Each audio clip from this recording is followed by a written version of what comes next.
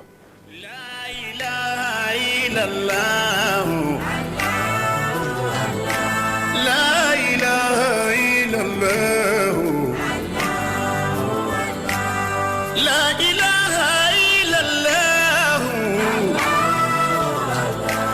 لا إله إلا الله بسم الله ذو الجلال والجمال والكمال نظمت كده مكاني في مدي كتب الرجال كتب الأكتاب الأكابر إمام الأهل دواري فزلت كبد عبد القادر مقتضى علي والصالح شيكم الله النذير في يوم من أرض مالي لا إله إلا الله لا إله إلا الله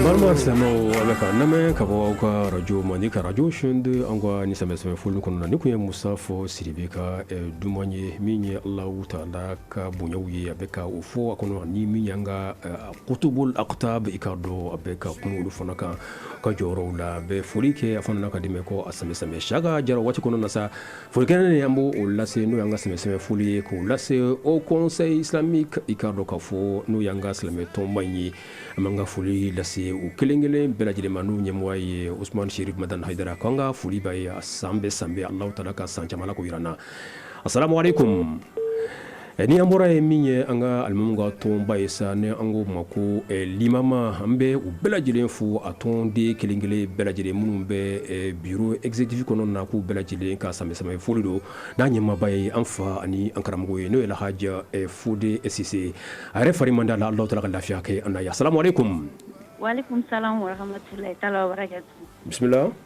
Madame Traoré kaja Traoré ka wasa misala safer la. Samo be. Bash politana. Traoré. Si. Ba. Manga sama sima fuli ga ala ka sanwere hinana. Ala ko domine. An fra yebo ma. Ala ko domine. Sanyo gon chamanga jega sidi. Ami ala ko domine.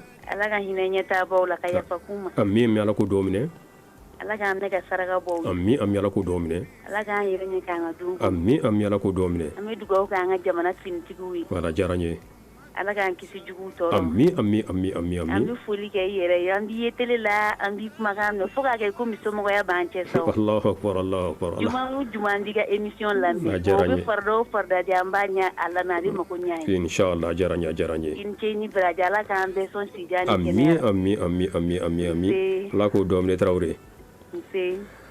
Alaka do kelen nu alaka u belajele mine munu no olu be ka se ama anga ikado ka fo mi radio chaîne kan magawiye ikado ambe u belajele fu ni ye chaîne re ni ye anga jemko naje jemko munu no olu temina are ko na ngo sunga sungolo yere ka anyemaya ni ya yi abse ka ta fo émission kemeninko bereta émission kɛmɛ fila yɛrɛ jam se k'o fɔ sabu ni suntigɛ waatiw bɛ kɛ émission bɛ diɲɛ don o don suguri kunanda la o fana bɛ diɲɛ don o don fajiri o fajiri feuilleton radiophonique islamique o fana bɛ diɲɛ don o don kuranɛkana bɛ diɲɛ don o don jumadenw fana an bɛna sigi bɛrɛ t'a émission kɛmɛ fila jɛ vraiment aw minnu ye olu waatiw bɛɛ kɛ a bɛ ka nu lamɛn baraji dan ye aw ta ye anw jɔyɔrɔ ka dɔgɔ o la anw bɛ baraji dɔ sɔrɔ nka aw fana minnu bɛ lamɛnni kɛ mɔgɔ so ka nafa sɔrɔ ka diinɛw faamuya i k'a dɔn o fana ye fɛnba ye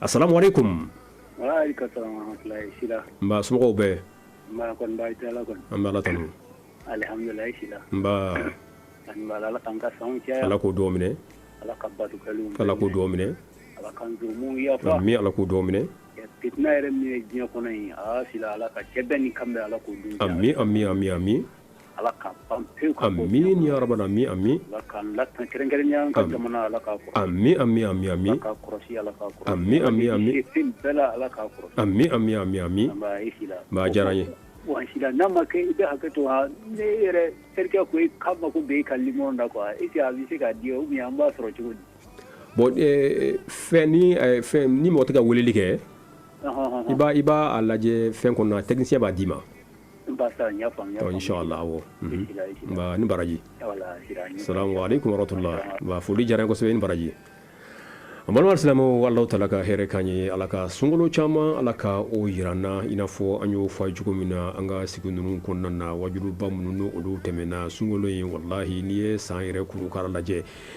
kalo in ɲɔgɔn t'a la sabu ka da kan Alahu taala bɛ ka hinɛ a b'a dayɛlɛ fan bɛɛ lajɛlen fɛ min ye tɔɔrɔkow yɛrɛ n'o ye sitanɛw ye i k'a dɔn dɔnnimɔgɔw y'a fɔ alakira sallallahu alaihi wasallam ka kumakan na wa tusafadu ash-shayatin ko siyɛdani ala b'u fereke jɔlɔkɔw la mɔgɔ so kana se ka u ka activités mener sunkalo kɔnɔna na a kɛkun tɛ foyi ye k'a fɔ a ye mɔgɔ min ne e ɲɛsin nin kalo in ma k'i bɛ a bonya ka a tɔbɔtɔ hali baara fitinin i k'a dɔn Alahu taala bɛ a ɲɛ i bolo ni ka hɛrɛbaw d'i ma kɔnɔna na sabu ka d'a kan alakira sallallahu alaihi wasallam a bɛ fɔ k'a fɔ ko ale b'i kanto ko n'a sɔrɔ ale mɔnton k'u kun b'a dɔn k'a fɔ hɛrɛ min n'o bɛ sunkalo la tamannaw an yakuna aw an takuna sanatu kulluha ramadan o kun b'a nata k'a fɔ ko san yɛrɛ kurukara yɛrɛ bɛɛ lajɛlen ka kɛ sunkalo ye yafaw b'ale de kɔnɔna Alahu taala ka hinɛ b'ale kɔnɔna na ala ka jɔn ka hɔrɔnya de bɛ a kɔnɔna na e k'a lajɛ bani ni sunkalo kabini a su fɔlɔ fo ka taa kun fori diɲɛ don o don Alahu taala bɛ maa ba 70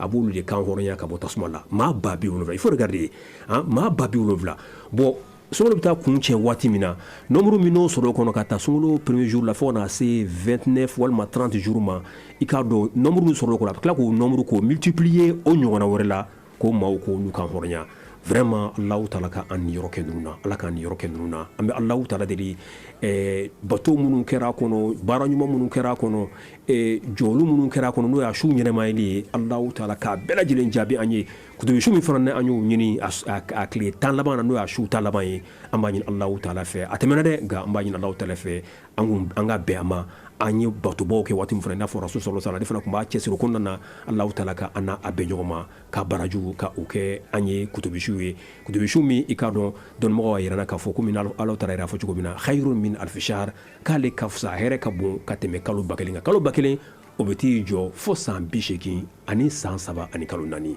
bon ni mɔgɔ min y'o sɔrɔ wallahi hali sunkalo kelen ni Alahu taala ye i garisɛgɛ don la i kɔni i bɛ Alahu taala ka hɛrɛ i b'o nata Alahu taala ka an ta ninnu ala ka k'o ye saka jara inshallah assalamu alaikum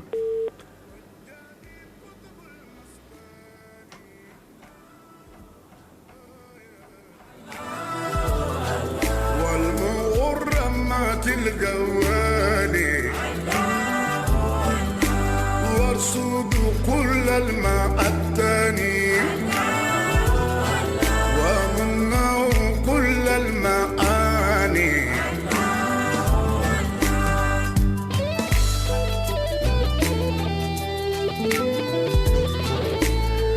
Shaka jara watikilina same foli an kelen ko fɛ ka limama ka o cɛbaw fo an fa ani an karamɔgɔ n'o yɛrɛ haji fode sise n'ale imama mun ka tɔn belebele i ka dɔn n'o y'an ka alimamibaw ka tɔn ye i ka dɔn ale y'o ɲɛmaaba ye an bɛ an ka folikɛlen lase u bɛɛ lajɛlen n'a ka tɔn den bɛɛ lajɛlen k'u samɛ Alahu taala kan ka seli ala ka u caya an ka cɛkɔrɔba yɛrɛ a fari man di ala an b'a ɲini Alahu taala fɛ ala ka lafiyaw di a ma ala ka lafiyaw d'a ma hali i ka dɔn ka fɔ baara minnu olu kɛra commission fɛ sunkalo tile 29 don ale de ye a diriger an bɛ Alahu taala deli ala ka sini kɛnɛ Alahu taala k'olu di o tɛmɛnen kɔfɛ min ye an ka musow ka tɔnba ye n'o silamɛmusow ye n'an ko ma ko UNAFEM n'o o ɲɛmɔgɔ bɛ an ka musokɔrɔba bolo ani an ba n'o ye Kaja Togola ye an bɛ a fana fo ni ka barika da ka tɔn den bɛɛ lajɛlen ye ani k'a ɲini Alahu taala fɛ k'u samɛ Alahu taala ka an ka seli ala ka u caya ni an bɔra min ye AMUP ye sa olu fana tɔndenw bɛɛ lajɛlen ye n'o y'an ka silamɛ tɔn belebele d'ailleurs an bɛ se ka fɔ o ye silamɛ tɔn fɔlɔ ye jamana in kɔnɔna na an bɛ Alahu taala deli k'u bɛɛ lajɛlen samɛ Alahu taala ka san caman yira n'o ɲɛmɔgɔ ye an ka cɛkɔrɔba ni an fa ye n'o yɛrɛ Haji Isaka Tarawele ye ale fana fari man d'a la nin waati in na Alahu taala ka fari jagabɔ ala ka taala ka bana in ala ka o ko ye Alahu taala ka lafiya di o bɛɛ lajɛlen ma ka se ijma fana ma n'o ye denmisɛnw ka tɔn ye n'o ye silamɛ denmisɛnw ka tɔn ye n'o ɲɛmaa bɛ Ustaz Mohamadu Maki b'a bolo o bɛɛ lajɛlen bɛ samɛ foli k'o bɛɛ lajɛlen ala ka seli ala ka u caya ala ka san caman ala ka o yira na inshallah.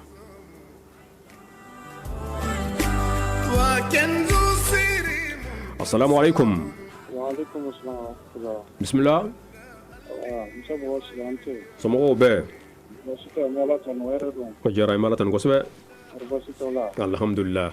An ka foli bɔ ye na foli de ka technicien ye. Ka jara n ye. Ni karamɔgɔ fɛn fɛn bisimilah fɛn in kɔnɔna la. N'o ye an kalan ka an waati k'an bilasira an ka foli bɛɛ lajɛlen. Ka jara n ye. An bɛ tigɛ ala k'an ka san caya. Ami. Ala ka namako fɛn nɔgɔya. Ami. Ala ka garijɛgɛ ɲuman d'a ma. Ami. Sini kɛnɛ ala ka d'a ma. Ami. Ala ka mɛn k'an bilasira. Ami. Silamɛya ala ka barika. Ami. Ala k'o dɔw minɛ. Ala ka hɛrɛ kɛ ala ka san wɛrɛ yira n na. San min tɛna kɛnɛ k'a seli. Ala ka dugawu kɛlenw bɛɛ lajɛlen jaabi. I ni baraji. Balma silamɛw a ka samɛ foli dɔ ka sin aw ma ni radio Mandi ka radio suɲɛnden n'o ye aw ka radio kanulen ye aw ka weleliw kɔnɔna na mɔgɔ sɔn ka yafaw ɲini ani ɲɔgɔn cɛ ni ka Alahu taala yɛrɛ deli yafa la m'o de fɔ aw ye Alahu taala ala ka ko man gɛlɛn jɔn ni segin kɔ dɔrɔn wallahi Alahu taala ɲɛsinnen b'i ma mɔgɔ sɔn ka i ka segin kɔ in k'a minɛ i bolo jurumu a tɛ bonya Alahu taala ka yafa ma nka n'i ye tubi ɲuman kɛ dɛ tubi ɲuman kɛ k'a fɔ ne bɛ nin fili min kɔnɔna na i k'a dɔn ne bɛ a ɲini Alahu taala fɛ ala ne bɛ fili kɔnɔ na n seginna n kɔ n tɛ segin a kan tuguni n'i y'a kɛ ni dusukun jɛlen wallahi Alahu taala a bɛ k'i kɔnɔ i ka nin yafa in na o de la alakira sallallahu alaihi wasallam a b'a fɔ ko kullu bani adam khata wa khairu al-khata'in at-tawwabun alakira sallallahu alaihi wasallam k'i k'a dɔn adamaden fɛn fɛn bɛ yen ko bɛɛ lajɛlen bɛ fili mais maa fililenw maa minnu n'olu bɛ fili olu la maa sɔn hɛrɛma maa jumɛnw ye maa minnu n'olu bɛ tuubi ka segin Alahu taala ma nin ye Muhamadu rasulullah sallallahu alaihi wasallam ka kuma ye o kuma na an ka jurumu mana bonya cogo cogo la a ma fɔ ko an ka jurumu kɛ dɛ jurumu ɲininen tɛ i k'a dɔn ka jurumu kɔni a tɛ bonya Alahu taala yafa ma o kuma na Alahu taala a ka yafa an bɛɛ lajɛlen ma a ka yafa an bɛɛ lajɛlen ma a y'o ɲɔgɔnnaw caman fɔ kira sallallahu alaihi wasallam nen kan ale yɛrɛ o kuma na man sama ramadana imanan wa ihtisaban ghufira la ma taqaddam min dhanbi ko ni maa min ni e ye sunkalo sun a sun cogo ɲuman na i dalen b'a la i ye limana jɔn ye i dalen b'a la k'a fɔ Alahu taala b'i sara ko fɔ Alahu taala ka yafa e ka jurumu tɛmɛnenw ma kira tila k'i kan tuguni man qama ramadana imanan wa ihtisaban ghufira la ma taqaddam min dhanbi ko maa min ni e ye sunkalo sun i y'a jɔ c'est-à-dire sufɛla ninnu y'olu kɛ nafila siriw la ko fɔ Alahu i limanelen i dalen b'a la k'a fɔ Alahu taala de b'a sara fana d'i ma ko fɔ Alahu taala kɛ e tigilamɔgɔw ka jurumu tɛmɛnen ala ko o yafa a tila k'a kanto tuguni man qama laylatal qadri imanan wa ihtisaban ghufira la ma taqaddam min dhanbi ko ni maa min ne e laylatul qadri su i y'a jɔ i dalen b'a la i ye limaniya jɔn ye i dalen b'a la k'a fɔ Alahu taala b'i sara ko fɔ Alahu taala ka yafa e tigilamɔgɔw ka jurumu bɛɛ lajɛlen ma e k'a lajɛ bani Alahu taala ka fɔnisiriya lajɛ ni hadisa 2 3 si ni si tɛ kelen ye mais a bɛɛ lajɛlen bɛ Alahu taala ka yafa de ko fɔ ko e jɔn ka yafa e ka baara fitinin kɛ dɔrɔn ale Alahu taala labɛnnen don mɔgɔ sɔn ka yafaw di ni kira ye sallallahu alaihi wasallam a ye nin de fɔ an ye o de la an y'a fɔ sunkalo in ale hɛrɛ ka bon ka tɛmɛ kalo bɛɛ lajɛlen n'o y'a sɔrɔ an b'a dɔn k'a fɔ hɛrɛ min b'a kɔnɔ wallahi an n'a nata k'a fɔ sunkalo yɛrɛ bɛɛ lajɛlen ka kɛ kalo yɛrɛ san yɛrɛ bɛɛ lajɛlen ka kɛ sunkalo ye hali sisan nɛgɛjuru sira a bilalen don salamu alaikum wa alaikum salam wa rahmatullahi ta'ala wa barakatuh bismillah alhamdulillah ba an to maras ko fare ko bo Musa Bugu kaw docteur sur alhamdulillah alhamdulillah bismillah alhamdulillah ako foldo ajaranye ala kan sama chay ammi ala ko domine kan chamera ala ko domine ala ka jamana basi ammi ala ko domine ala ko domine ko jamana kawmbe ammi ala ko domine ammi dara jomo be fo ajaranye ala shini kana adam ammi ini baraji ammi assalamu alaikum warahmatullah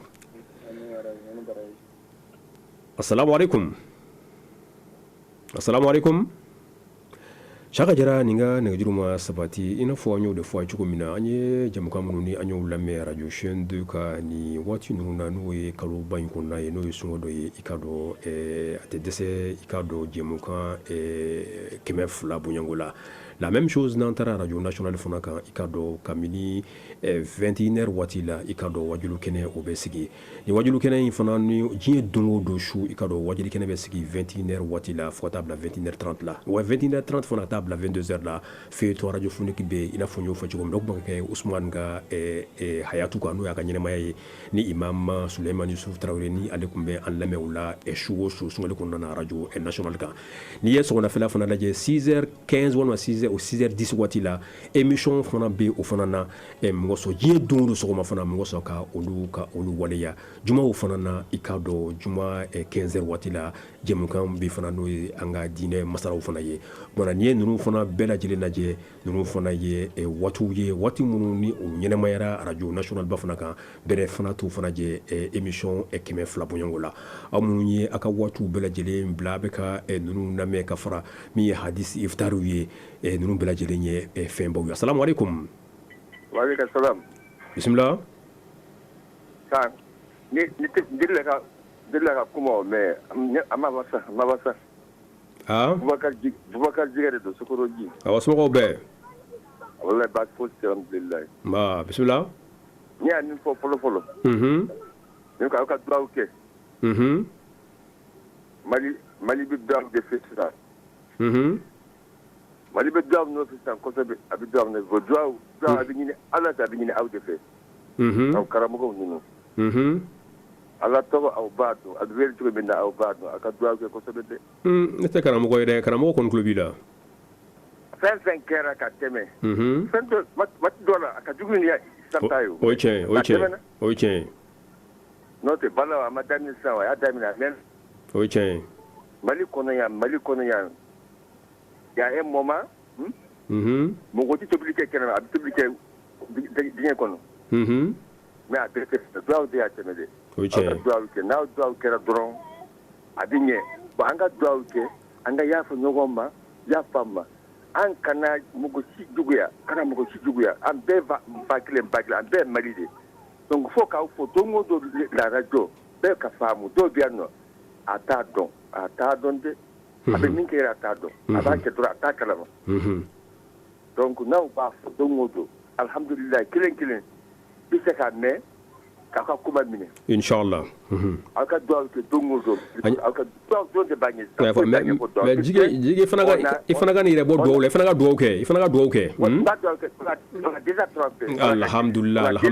alhamdulillah kamen ala ka samir gira ala ko domne ala ko domne ya Allah ala kala ami sigatola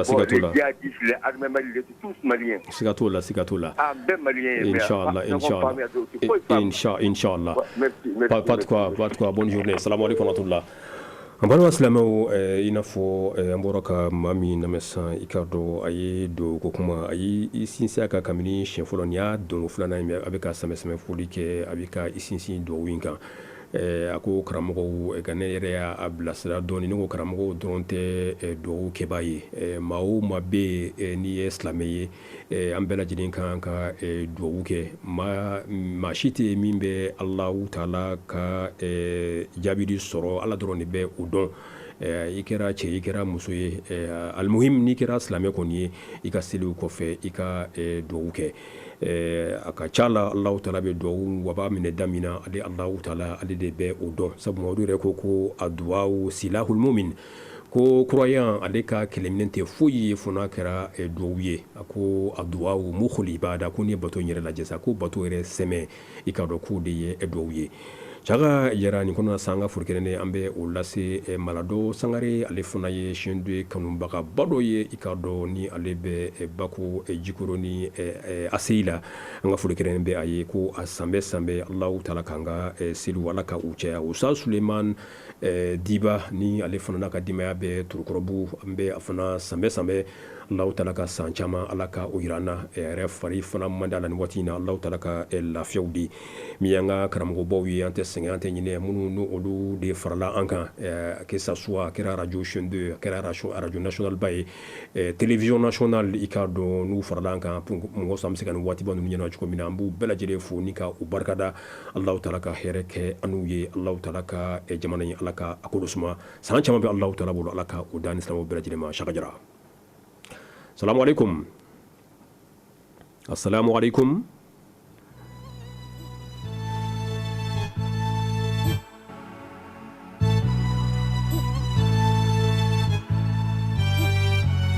Kira yelenge, Kira Muhammadu yelenge, o te tonoto.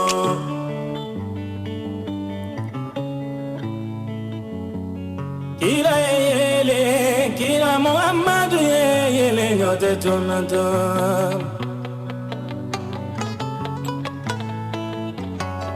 Kira yelenge, Abdallahi walode yelenge, o kiyama.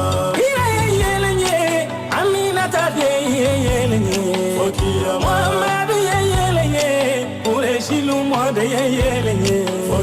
Muhammadu yelenye, makani madina alimamine. Kira Muhammadu yelenye, ote tunutu. Assalamu alaikum. Alaikum salam. Somogɔw bɛɛ. Alhamdulillah. Somogɔw bɛɛ. Yɔrɔkaw bɛɛ. Alhamdulillah. An bɛ ni baraji an bɛ ni baraji. Ami ami Ala k'o duwawu minɛ an bɛɛ. Ala k'o duwawu minɛ an bɛɛ lajɛlen.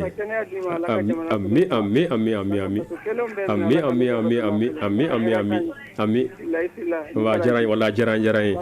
Ka mɛ yɔrɔkaw bɛɛ lajɛlen fo. An b'i kan denbaya fo. Awɔ n y'a faamu inshallah. I ni baraji salamu alaikum warahmatullah. Wala diyara n ye. Ami ami ami ami. Ni baraji salamu alaikum warahmatullah.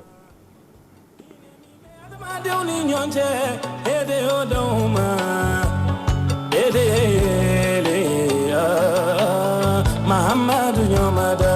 Kira yelenge, Kira Muhammadu yelenge, ote tonoto. Kira oni nabi nyomalo, lu baby ga yelena.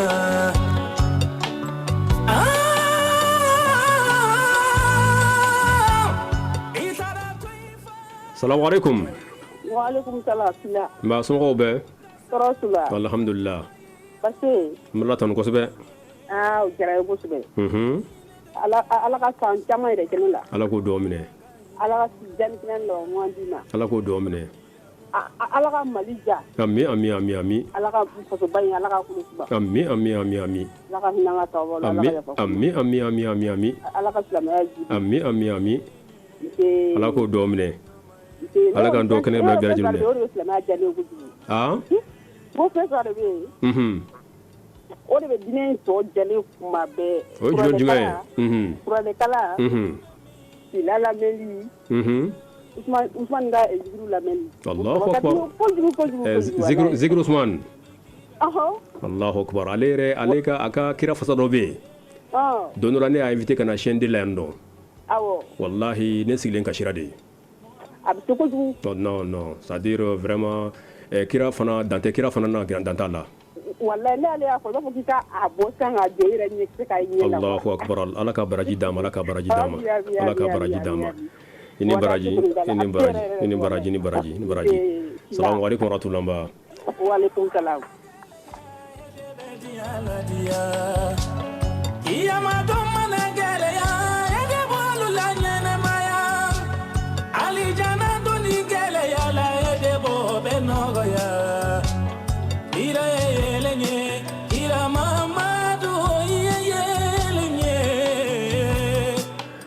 Shaka Jara ikani zikru in kadi ko sebega instrument ba ko jugu Shaka Jara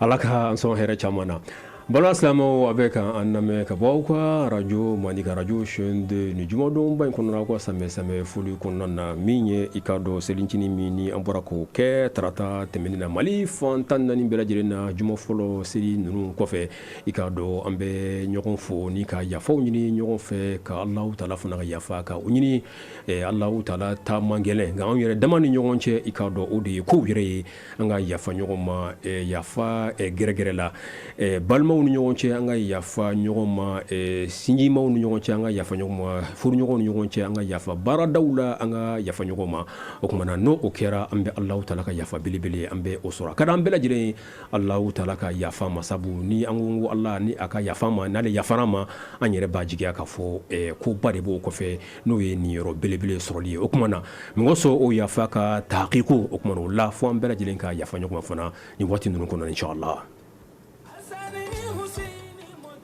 Assalamu alaikum. Assalamu alaikum. Shaka Jara ninga nigijuru masamati inshallah. Assalamu alaikum. Wa alaikum salam. Bismillah. Waro Traoré Paradigron. Somo be Traoré. Bashwete. Ika de mayadum. Bashwete. Alhamdulillah. Ala ka selika. Ala ko domine. Ala ko domine. Nyale ga émission nepp ma belame. Suguru kunandala. Oh. No nyala ay na fayra de. Ka jara nyala kan ben nafa. Ba. Ala ka dona basi. Am yala ko domine. Ala ko domine Traoré. Wa. Ni baraji. Alakira mamado nyomada. Alakira Muhammadu. Alakira mamado nyomada. Alakira Muhammadu. Alakira mamado nyomada. Alakira Muhammadu. Alala mamado nyomada. Alakira Muhammadu. Alakira mamado nyomada. Alakira Muhammadu. Assalamu alaikum. Assalamu alaikum. Wa alaikum assalam wa rahmatullahi ta'ala wa barakatuh. Sila. Ba. Mohamed Damaka Bosan. Somo be. Mais mi ko turu ko bugu. Somo be. La ka tawara jira. Alhamdulillah ami. Kami tin nyina. Ami. Ala jego selion. Ala ko do ami. Ala kan kafu. Ami. Ala kan kafu. Ami. Ala kan tabawra. Ami. Ala sini kana. Ami. Rabbi anyon kanu dinya kono so ya rabbi ala kan be kafu aljina kono. Amin ya rabbi. Ami. Sallallahu ta'ala ala ko do mine. Ala ka malikul usman. Ami. Ala ka jimno kono dum. Ami. Ala ka ahine do nyona. Ami. Ala ko do mine. Fitna mi banga jamana kono ya rabbi ala ka fitna mi banga. Ami.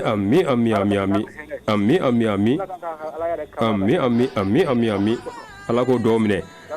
Ami. Rambe sanga u bela jilen fo. Ki yere fo i sigiro la turgorobu inshallah. Allah taala ka here kana ka here kana oye. Assalamu alaikum warahmatullah. Ba. Ka jaranye. Ba assalamu alaikum warahmatullah. Ba.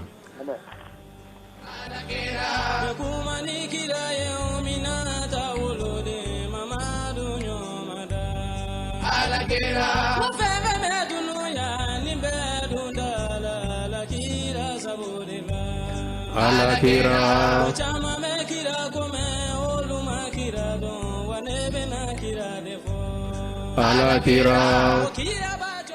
Assalamu alaikum. Wa alaikum salam. Somo be. Bashiti. Alhamdulillah. Bismillah. Ustaz Bawati lambi fo ko sebe. Ka jaranye. Inni baraji. Am beni baraji. E kar mo bam no wele smolo la no ka dera jelinga wajudu no. Saka afoka sa da yere. O yeche.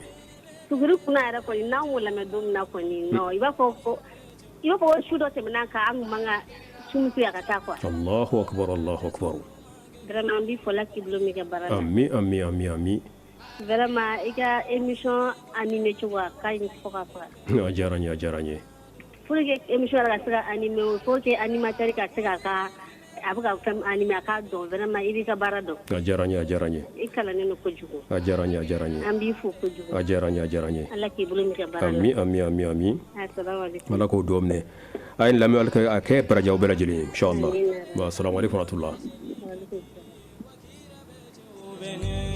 alakira nyegise koni ngakumba misali ya koni na wanebe no nyefawede alakira nyegise kuma ya odumi na fokono sogati fayo alakira nyegise jema oje abi pala mama dunyo maga assalamu alaikum radio fogani balomso وعليكم السلام رجو فقا بسم الله ما كيف جرى دو بعدي سمعوا به رسول الله الحمد لله يا الله يمشون تقولوا كان كوجو جراني الله كسانتا ما يرانا الله كودومينه الله كودومينه الله كهركاين امين يا ربي امي بغاركا وبلا جلين فو دبا مي بغاري ينه ركا يروي باي نكا روي واو بادو ini baraji wa ko be almatari si befu ajara ko bi inshallah ka arajo soy ko tere ni wala ligue kuma be aw soro mandidi o chen yo fo link le ndrono ngamme hakete ñu re mun te ka soro inshallah ni baraji inshallah ga inshallah te fo mo vendredi fe allahu akbar ala ka baraji ala ka baraji ala ka ake aljine sara inshallah merci bien ami